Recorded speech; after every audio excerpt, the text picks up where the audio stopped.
Welcome to the Cheltenham Exchange. I'm Ian Rayner, and this is the second of our Handicap Bonanza videos. For this video, we have 9 guests who have made a selection for the Handicap Chases at the Cheltenham Festival.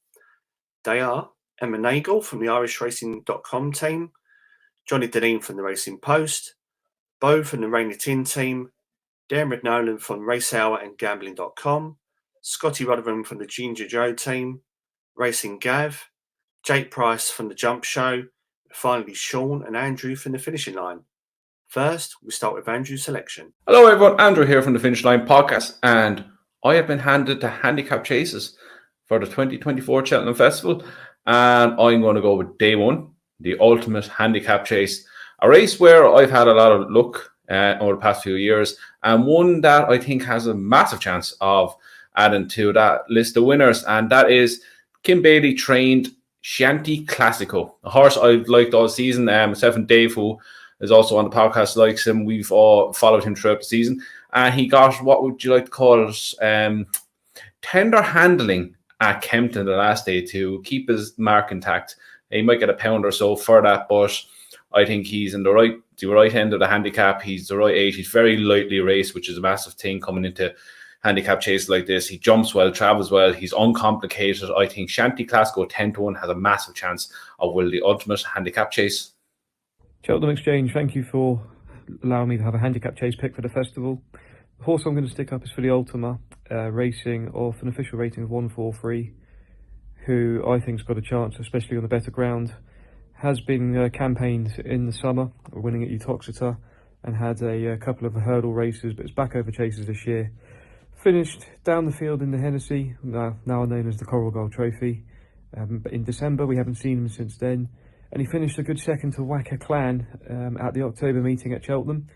He's a 9-year-old trained by Ben Pauling, and that's Twig. I really like him. I think he's got a good profile for the race. He's definitely over the ratings, which the trend suggests he has to be in that mark. I don't think he'll be too high in the weights. And he's 16-1 generally at the moment. And I think he's a good each-way price for the Ultima. And he is my choice for the race. Good luck everyone at the festival. Stay safe. Thanks for having me on, guys. Probably a little bit far out to be saying I confidently have a winner for one of the handicap chases at the Cheltenham Festival, but one who's kind of been catching my eye as maybe being campaigned towards a festival handicap might be St. Roy for Willie Mullins and JP McManus. A one-time Grade 1 winning novice chaser, of course. He's a 9-year-old now, and he looks well out of his company in that kind of class of a field, I suppose. But I think if he stepped back into handicap company at the festival, he might be able to make his presence felt again. His last run at the DRF, look, his jumping kind of fell apart. He made a bad mistake there and he seemed to lose all confidence. I would forgive him for it though, because I think if you watch his run before that in the Dan and Joan Moore Memorial Handicap Chase at Fairy House off America 151, I thought he was really, really eye-catching, running on well there towards the finish under Jody McGarvey. He's been dropped a pound for his DRF effort.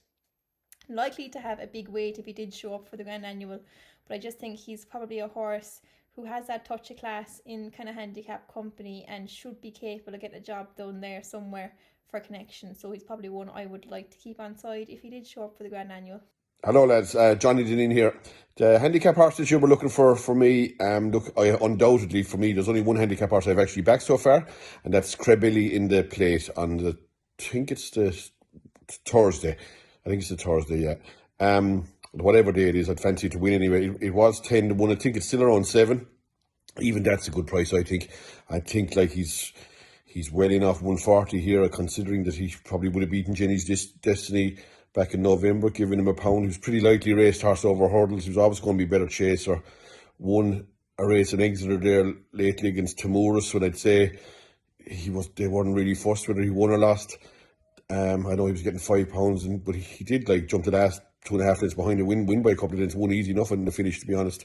Look, I do think he's very, very, very well in, and even at 7-1, I could see him going off 7-2, and there's still a bit of meat on his price, and if he gets average luck, that's all I think he needs, and he will win. All the best. Hi guys, Bo from Rein in here. Firstly, thanks to the Cheltenham Exchange boys for having me on. Really appreciate it. I've been tasked with finding a handicap chaser, which is a bit difficult this far out with no weights and stuff, so I'm going to give it my best shot. I've landed on St. Felician in the plate. He's currently 14 to 1 non-runner no bet. I think that's a decent enough price. He was sent off favourite last year for the Coral Cup. So that's obviously 2.5 miles. And he didn't really go on the ground, so he's pulled up. But since then, he's had a decent novice chase campaign. He's run into some decent horses, Facile Vega in the pocket, and Indiana Dream, to name a few. He's run the last day, I thought was pretty impressive. And I think, to be honest, I think they've been hiding a bit of his ability. If you can remember when he first came over, there was a lot of hype about him, over hurdles. It's difficult to know his rating, but I think he's probably going to get mid 140s, hopefully. So, yeah, I think at 14 to 1, I think that's a sensible play. Hi guys, Diarmuid Nolan here. My tip is in the plate Handicap Chase on Thursday, and it's the very solid Shake 'em Up Harry for Ben Pauling and Ben Jones, who can't seem to train, a loser at the moment. This horse was third in this very race last season, but on New Year's Day on over course and distance, this horse put up to me a career best, and somehow he only got £3 for it. This race is regularly won by quite solid types, the likes of Cool Cody back 2 years ago, and this 10-year-old might just be improving like a lot of Ben Pauling's are, and at 16 to 1 he does look very, very solid to me. Hi everyone, it's the Tipster Exposer. No, wait, it's RacingGav. Just a quick one. I want to say thank you to the Cheltenham Exchange boys for having me on. They've asked me to pick out a handicap chaser for you at the Cheltenham Festival. I've landed on Theatre Man at 12 to 1 for the plate handicap chase. I don't think he would stay the 3-mile one of the Ultimate, particularly at a strong tempo, but he will love the strong tempo of the plate handicap chase over 2.5 miles, as he showed on Trials Day behind Ginny's Destiny. I think Ginny's Destiny put up a proper Grade 1 performance that day, so he stood no chance against that one. However, he beat the rest of the field, and off his mark of 134, he ran to an RPR of 145. He actually only got put up £3 to 137, and I think off 137 he's got a cracking chance, and at 12 to 1 he's my handicap chaser for the Cheltenham Festival. Hi everyone, I'm Sean from the Finishing Line. I just want to say a big thanks to the Cheltenham Exchange lads for asking me on. My selection comes in the Kim Muir, and it's going to be Percival Le Galois at a price of 8 to 1. I think he's a cracking value. I could see him probably going off a 4 to 1 shot on the day. In the market where you have Johnny Hu up the top, who had not been taken by, I don't think he quite has the scope for a fence, and I think he may revert back over hurdles after a disappointing run at Fairy House the weekend. You also have meeting as a Warta, who doesn't qualify up the top with too high of a mark, so I think it's a wide open race that he is the class angle, I believe. I think he has the potential, as I said, to be far shorter on the day. He started off at Galway and he ran a very good race that day on debut over fences.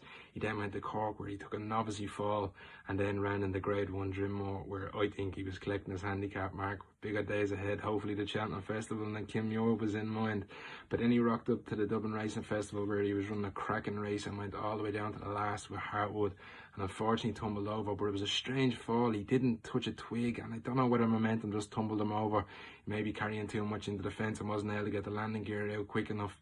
But because of that, he now falls on a mark of 137, and maybe it could be to his benefit that he came down that day. Hartwood won the race that day off 148, and it's now rated 148, and it's hard to say that he wouldn't have went all the way to the line with him. So if you read that literally, he probably has about 10 to 11 pounds in hand. He's off 137, as I said. The English handicapper may give him 3 or 4 pounds, so I think he has a right few couple of pounds in hand, and I think Percival Le Galois would run a cracker in the Kim Muir. Hello guys, Jake Price here, and I am going to be giving you a selection for the handicap chases. Now I was going to go with Krabilly in the plate, and whilst I think he has an outstanding chance, he's now been smashed into favouritism since entry, so I'm going to leave him and instead turn your attention to a different JP McManus runner, and that is Percival Le Galois in the Kim Muir. Now, he's probably best known for his exploits over hurdles, where he bolted up at DRF over 3 miles last season. And subsequent to that, he was supposed to go to the Potemps final at Cheltenham, but unfortunately didn't end up getting declared. However, he's come back out over fences, won on his debut at Galway over 2 mile, 2.5 furlong at the beginning of the season, and then he was pitched straight into graded company. He fell in a Grade 3 when looking like he was going okay, and then he was last in a Grade 1, where he was very much giving a educational spin to get over that fall. Again, though, he is best known for his exploits at the DRF, where he ran him a 2.5 mile handicap chase. And to be honest, I thought he was going to end up going to win the race, where he came looming up at the final flight, and then unfortunately took a tumble. But he was definitely going to challenge Hartwood. Perhaps Hartwood pulled out more and won the race well. But either way, I think that Percival Legawa is a very well handicapped horse. He's off 1 through 7 in Ireland. Hopefully he'll get no more than 142 in Britain. And that would give him a great chance under Derek O'Connor in the Kim Muir.